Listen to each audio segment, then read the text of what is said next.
Good morning mga ka-abroad, mga ka-ex-abroad. Good morning Alexa. Yan. Tuwan-tuwa ka ating alaga. Eto, punta tayo sa kubo. At nagkasalubungan na yung ating mga alagang manok. Ayan o.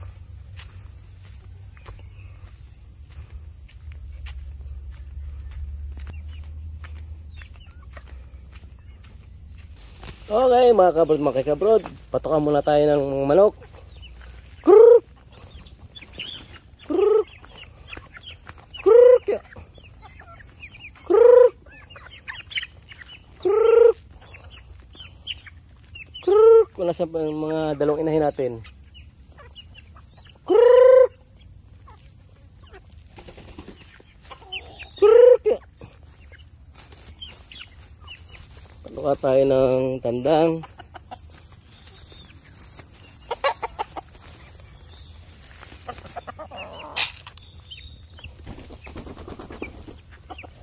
Okay. Tandang.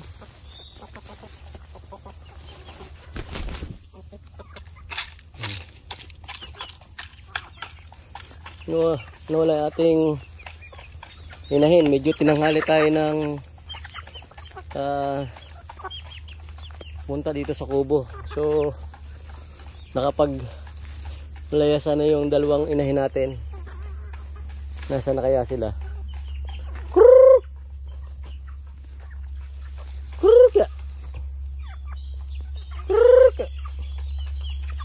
Ito yung ating ilang manok.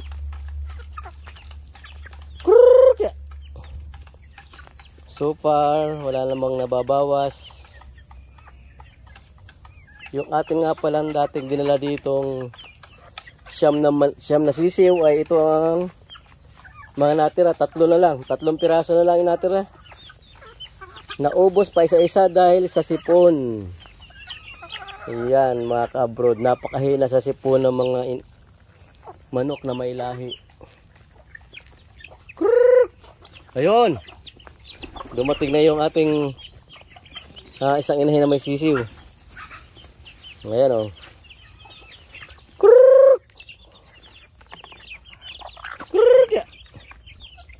Ito pa yung isa. Ayan, paparating pa yung isang manok na inahin. Ayun, ang mga sisiw niya, dala-dala niya. Ayun.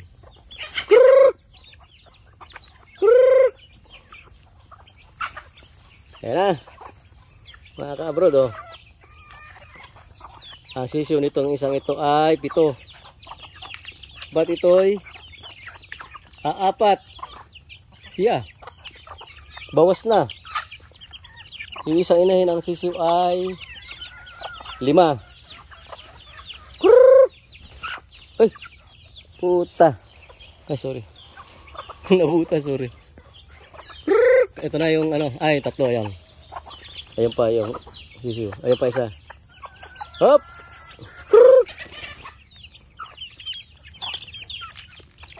Ayan ang mga kabrod oh.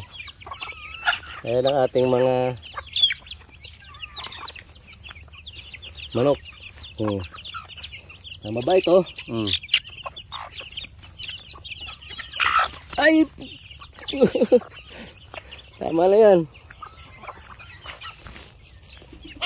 Ayan o.